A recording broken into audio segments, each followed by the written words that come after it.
Map और set समझने के बाद अब आते हैं उनके लाइट वेट और smarter versions, weak map and weak set. ये दोनों स्पेशल डेटा स्ट्रक्चर्स हैं जो जावास्क्रिप्ट के मेमोरी मैनेजमेंट के साथ डायरेक्टली काम करते हैं। इनका यूज़ तब होता है जब हमें टेम्परेरी ऑब्जेक्ट स्टोर करना हो बिना मेमोरी लीक के रिस्क के। आज हम समझेंगे कि क्या फ़र्क है map set and weak set में और कैसे ये गार्बेज कलेक्टर के साथ डायरेक्टली काम करते हैं। तो हेलो गाइस, मेरा नाम है लोकेंद्र, आप देख रहे हैं लोकी अनलॉक्ड, जहां हम अनलॉक करेंगे आपके ट्रू पोटेंशियल को। चलिए चलते कंप्यूटर स्क्रीन पर और शुरू करते हैं।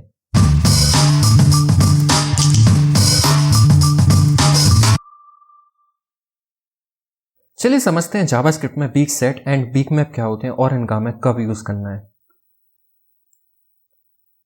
सबसे पहले समझते हैं कि हमें इनकी जरूरत क्यों पड़ी। रेगुलर सेट एंड मैप की स्ट्रॉन्ग रेफरेंस टू देयर की values, so data is not garbage collected until manually deleted. जो हमने पिछली वीडियो में मैप और सेट देखे वो क्या होते हैं, वो स्ट्रॉन्ग कनेक्शन होता है उनका अपने रेफरेंस के साथ। मींस जो भी हम उनमें की वैल्यू पेयर्स देते हैं उनका स्ट्रॉन्ग रेफरेंस होता है, जिससे क्या होता है कि वो गार्बेज कलेक्टर जो होता है जावास्क्रिप्ट का, जो कि क्या करता है कि अनयूज्ड जितने भी वेरिएबल्स होते हैं उनको फ्लश कर देता है हमारी मेमोरी से। वो ऑटोमेटिकली काम नहीं करता जब तक हम उन्हें मैन्युअली डिलीट ना कर दें। ये मैप एंड सेट में इशू आता है जिससे हमारे मेमोरी लीक्स हो सकते हैं। In some cases we want JavaScript to automatically free up memory when object is no longer in use. हम चाहते हैं कि हम कुछ केसेस में कि जावास्क्रिप्ट ऑटोमेटिकली इन सभी वेरिएबल्स को फ्लश कर दे अगर ये यूज ना हो रहे हो। That's where weak set and weak map comes in. सबसे पहले हम समझते हैं कि वीक सेट क्या होते हैं। It only stores objects. जो वीक सेट होता है वो सिर्फ ऑब्जेक्ट स्टोर करता है। जैसा कि हमने पिछली वीडियो में सेट और मैप के बारे में पढ़ा था, तो हमने देखा था कि जो सेट था वो किसी भी टाइप के डेटा टाइप को स्टोर कर सकता था, लेकिन जो वीक सेट होता है वो सिर्फ ऑब्जेक्ट्स को स्टोर करता है। नो प्रिमिटिव लाइक नंबर्स और स्ट्रिंग। ये नंबर्स और स्ट्रिंग को या फिर कोई भी प्रिमिटिव डेटा टाइप को स्टोर नहीं करता। Objects are held weakly. जो ऑब्जेक्ट्स होते हैं उन्हें वीकली वो होल्ड करता है। If there are no longer referenced elsewhere, means अगर उनका यूज या फिर उनका जो रेफरेंस है वो किसी वेरिएबल में आगे कहीं भी नहीं है, then they are automatically garbage collected. तो उन्हें अपने आप जो जावास्क्रिप्ट का गार्बेज कलेक्टर है वो फ्लश कर देता है। और ये आइटरेबल भी नहीं होते, जैसा कि हमने सेट देखा वो आइटरेबल होते थे, लेकिन ये आइटरेबल भी नहीं होते। तो इनके साथ कुछ लिमिटेशंस हैं, लेकिन इनकी जो हम यूज़ करने की सबसे अच्छी बात है वो ये है कि हमें अगर इनका यूज़ कर रहे हैं तो हमें मेमोरी के बारे में ज़्यादा भी ध्यान देने की ज़रूरत नहीं पड़ती। इसके बाद है कि हम इन्हें कैसे बना सकते हैं। जैसे हम नॉर्मली सेट बनाते थे, वीक सेट को भी हम सिमिलर बना सकते हैं, बट बस यहाँ पर सेट की जगह में वीक सेट लिखना होता है। फॉर एग्जाम्पल चलिए हम डायरेक्ट कोड में जम करते हैं और समझते हैं। सबसे पहले मान लो हमने एक वेरिएबल बनाया WS नाम से, जिसको हम वीक सेट दे देते हैं। इसके बाद हमने लिखा न्यू और वीक सेट। जैसा कि हमने पिछली वीडियो में देखा था कि हमें सेट बनाने के लिए यहाँ पर नॉर्मल सेट फंक्शन मिलता था, जिसको हम न्यू कीवर्ड की हेल्प से एक ऑब्जेक्ट बना लेते थे। लेकिन यहाँ पर हमें मिलता है क्या, यहाँ पर हमें मिलता है वीक सेट बनाने के लिए ऑब्वियसली। और इस वीक सेट के अंदर हम एरे पास करते हैं। इस एरे में हम ऑब्जेक्ट्स देते हैं। हम इसमें कोई प्रिमिटिव वैल्यू नहीं दे सकते, हम इसमें सिर्फ ऑब्जेक्ट्स पास कर सकते हैं। अगर हम प्रिमिटिव वैल्यूज पास करेंगे तो हमें एरर देखने को मिलेगा। हम इसमें मान लो ऐसे पास कर सकते हैं यूज़र, और यूज़र में मान लो मैंने पास कर दिया लोकेंद्र। और उसके बाद एक वे तो ये हो गया। उसके बाद हम दूसरा वे है कि हमें ये ऐड मेथड देता है। हम इस ऐड मेथड में भी डायरेक्ट ऑब्जेक्ट पास कर सकते हैं। मान लो हमने दे दिया यूज़र2 और उसमें हमने पास कर दिया हर्षित। और उसके बाद अगर आप इसको WS को डायरेक्टली लॉक करेंगे, मीन्स प्रिंट करेंगे, तो आपको कुछ भी ऐसा देखने को नहीं मिलेगा जिससे आपको पता चल पाए कि इसमें क्या क्या वैल्यूज़ स्टोर हैं। इसके बाद है कि हमने देखा था कि अगर हम इसमें डायरेक्ट ऑब्जेक्ट डालते हैं, उसके बाद अगर हमें चेक करना हो कि क्या ये ऑब्जेक्ट इसमें एग्जिस्ट करता है, तो मैंने बताया था कि जो ऑब्जेक्ट्स होते हैं वो हीप मेमोरी में स्टोर होते हैं, जिनका जो रेफरेंस होता है वो स्टैक मेमोरी में सेव होता है। तो हम इसे डायरेक्टली इसमें पास करेंगे अगर ऑब्जेक्ट, तो हम पता नहीं कर सकते कि ये ऑब्जेक्ट पार्टिकुलर ऑब्जेक्ट किसी इस WS के अंदर स्टोर है क्या। इसके लिए हमें अलग से पहले तो ऑब्जेक्ट को किसी वेरिएबल में स्टोर करना पड़ेगा। मान लो हमने लिया कॉन्स्ट यूज़र, या फिर हम कॉन्स्ट की जगह लेट का यूज़ करेंगे। लेट यूज़र इक्वल, मान लो मैंने यहाँ पर डायरेक्टली इसको कट किया, यहाँ पर भेज दिया यूज़र, और यहाँ पर मैंने पेस्ट कर दिया ये। इसके बाद अगर हम यहाँ पर करेंगे ws.has, ये भी हमें हैज़ मेथड देता है जो कि जिसमें अगर हम कोई ऑब्जेक्ट पास करेंगे तो हमें बताएगा कि पार्टिकुलर ऑब्जेक्ट इसमें एग्जिस्ट करता है या नहीं, और अगर हम फाइल को रन करेंगे तो हमें ट्रू देखने को मिलेगा।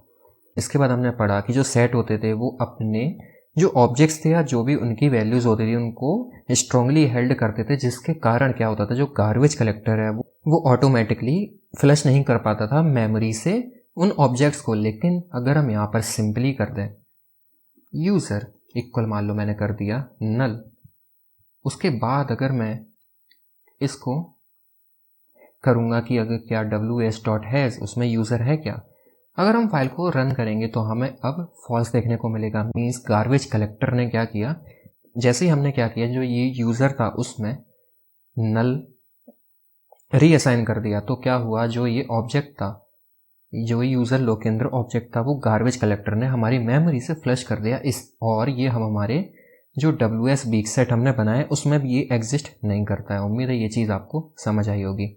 इसके बाद है कि अगर हमें वीक सेट में वैल्यूज़ को ऐड करना हो तो हम ऐड वैल्यू कर सकते हैं, जिससे हमें ऑब्जेक्ट ऐड कर सकते हैं वीक सेट में। हैज़ वैल्यू की हेल्प से हम चेक कर सकते हैं कि कोई पार्टिकुलर ऑब्जेक्ट वीक सेट में एग्जिस्ट करता है क्या, और डिलीट की हेल्प से हम रिमूव कर सकते हैं वो ऑब्जेक्ट को। वीक सेट में हम ऑब्जेक्ट्स को गेट नहीं कर सकते, हम सिर्फ हैज़ मेथड की सहायता से उसमें चेक कर सकते हैं कि क्या कोई पार्टिकुलर ऑब्जेक्ट वीक सेट में एग्जिस्ट करता है या नहीं, लेकिन हम उसमें गेट नहीं कर सकते, ना ही हम इसको आइटरेट कर सकते हैं किसी लूप की हेल्प से। इसके बाद है कि इसकी कुछ लिमिटेशंस हैं, जैसे मैंने बताया कि हम इसको आइटरेट नहीं कर सकते, इसकी कोई साइज़ प्रॉपर्टी नहीं होती कि हम चेक कर सकें कि हमारा जो वीक सेट है उसकी लेंथ क्या है, और ये ऑटोमेटिकली मेमोरी मैनेज्ड होता है। मीन्स हमें इसमें मेमोरी का भी ध्यान रखने की ज़रूरत नहीं होती। अब क्वेश्चन आता है कि हमें इनका यूज़ कब करना चाहिए। जब आपको सिर्फ ऑब्जेक्ट्स को स्टोर करना हो तभी आप इसका यूज़ करेंगे, और आपको मैन्युअली मैनेज नहीं करना हो मेमोरी को, तब हम इसका यूज़ करेंगे। इसके बाद आते हैं वीक मैप। वीक मैप भी बिल्कुल सिमिलर होते हैं जैसा हमने पिछले वीडियो में मैप के बारे में पढ़ा था, बट लिमिटेशन सेम है कि हम जो हमारी कीज़ हैं वो ऑब्जेक्ट होना चाहिए। इसमें जो कीज़ हैं वो ना स्ट्रिंग, ना बूलियन, ना नंबर, कुछ भी नहीं हो सकती। जो कीज़ है वो हमारी ऑब्जेक्ट्स ही होनी चाहिए। इसकी जो कीज़ है वो हेल्ड होती हैं वीकली, जैसा हमने वीक सेट में देखा कि जो कीज़ होती हैं वो वीकली हेल्ड होती हैं। सिमिलर इसमें भी है कि वीक मैप में भी जो कीज़ हैं वो वीकली हेल्ड होती हैं, इसीलिए जो गार्बेज कलेक्टर है वो ऑटोमेटिकली फ्लश कर देता है मेमोरी से अनयूज्ड चीज़ों को। ये जैसे लिखा है कि अन automatically cleaned up when key object is no longer used, और ये भी वीक सेट की तरह ही आइटरेबल नहीं होता। इसको भी क्रिएट करने का जो मेथड है वो बिल्कुल सिमिलर है कि हम न्यू वीक मैप की सहायता से हम इसको क्रिएट कर सकते हैं, एक नया वीक मैप, और हम इसको सेट और गेट भी कर सकते हैं। फॉर एग्जांपल मैं पहले तो इसको करूँगा कमेंट आउट, ताकि हमको कोई अनयूज्ड प्रिंट स्टेटमेंट्स ना देखने को मिले। और यहाँ पर मैं सबसे पहले बनाता हूँ एक यूज़र।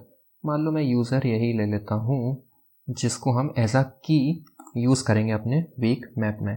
मान लो मैंने बनाया const weak map equal new weak map, और इसमें हमें पास करना होता है की वैल्यू पेयर ऑब्जेक्ट्स, और इसमें ऐड करने के लिए हम सिंपली करेंगे wm.set, और ये जो सेट मेथड है वो अगेन दो आर्गुमेंट लेता है। सबसे पहले तो की, जो कि ऑब्जेक्ट होना चाहिए, तो हम इसमें ऑब्जेक्ट पास कर देंगे जो कि यूज़र, और जो वैल्यू है वो कुछ भी हो सकती है। मान लो मैंने वैल्यू में पास कर दिया वैल्यू 1, और उसके बाद अगर आप इसको प्रिंट कराएंगे, फाइल को सेव करेंगे, कोड को रन करेंगे, तो आपको अगेन यहाँ पर कुछ भी देखने को नहीं मिलेगा जिससे आप पता कर सकें कि हमारा जो वीक मैप है उसमें कौन कौन से की वैल्यू पेयर्स स्टोर्ड हैं। लेकिन आप इसमें जो वैल्यूज़ हैं उनको गेट कर सकते हैं कि wm.get मान लो मैंने किया, और उसके बाद मैंने यहाँ पर यूज़र पास कर दिया, और इसको मैं प्रिंट भी कराऊंगा। मैंने किया console.log, फाइल को सेव करेंगे, कोड को रन करेंगे, तो जो हमारी यूज़र जो ऑब्जेक्ट था उसकी वैल्यू थी वो हमें user1 देखने को मिल जाएगी। इसके बाद सिमिलरली अगर मान लो मैं यहाँ पर नीचे यूज़र को नल कर देता हूँ, तो जो हमारा गार्बेज कलेक्टर है वो अब क्या करेगा कि जो हमारे वीक मैप में जो ये एक की वैल्यू पेयर था वो भी हट जाएगा। मीन्स अगर हम यहाँ पर अब नीचे करें wm.getUser, तो अब हमें अनडिफाइंड देखने को मिलेगा कि अब हमारे जो ये वीक मैप है इसमें जो हमने यूज़र की में जो भी सेव किया था वो अब इसमें एग्जिस्ट नहीं करता। उम्मीद है ये चीज़ आपको समझ आई होगी। जो गार्बेज कलेक्टर है वो इसमें ऑटोमेटिकली काम करता है। इसके बाद सिमिलर है, जैसा मैंने बताया कि गेट की हेल्प से आप वैल्यूज़ को गेट कर सकते हैं, सेट की हेल्प से आप जो की वैल्यू पेयर्स हैं उनको ऐड कर सकते हैं, और इसमें भी हैज़ मेथड होता है जिससे आप चेक कर सकते हैं कि आप कोई पार्टिकुलर की एग्जिस्ट करती है, और इसमें डिलीट प्रॉपर्टी होती है जिससे आप रिमूव कर सकते हैं की वैल्यू पेयर को। फॉर एग्जाम्पल मान लो मैं इसको कमेंट आउट करता हूँ, इसको भी कमेंट आउट करता हूँ, और उसके बाद मान लो मैं लिखूँ wm.delete और इसमें मैं पास कर दूँ यूज़र। तो अब क्या होगा कि जैसे ही हम अगर करेंगे अब इसके बाद wm.getUser, तो हमें पता है कि हमें अनडिफाइंड देखने को मिलेगा अगेन। लेकिन इस केस में हमारा जो यूज़र ऑब्जेक्ट था उसमें अभी भी उसकी वैल्यू है। मीन्स अगर हम यहाँ पर यूज़र को प्रिंट करेंगे तो हमें जो ऑब्जेक्ट था वो प्रिंट होकर देखने को मिल जाएगा। इसके बाद जो वीक मैप है उसकी भी कुछ लिमिटेशंस है कि हम इसे आइटरेट नहीं कर सकते, इसमें कोई साइज प्रॉपर्टी नहीं होती, और ये ऑटोमेटिक गार्बेज कलेक्शन मीन्स जो गार्बेज कलेक्टर होता है जावास्क्रिप्ट का वो ऑटोमेटिकली जो अनयूज्ड जितने भी चीज़ें होती हैं इसमें उसको फ्लश कर देता है मेमोरी से। और इनका यूज़ कब करना हो, जब हमें प्राइवेट डेटा को स्टोर करना हो ऑब्जेक्ट्स के लिए, और कैशिंग वगैरह करनी हो या फिर टेम्परेरी डेटा को स्टोर करना हो, तो हम वीक मैप का यूज़ कर सकते हैं। तो ये था weak map and weak set के बारे में एक ब्रीफ एक्सप्लेनेशन। अगले वीडियो में हम asynchronous and synchronous JavaScript behaviour के बारे में पढ़ेंगे। अगर वीडियो पसंद आई हो तो लाइक करें, नए हो तो सब्सक्राइब करें चैनल को, और बेल आइकन को दबाना मत भूलिएगा। धन्यवाद।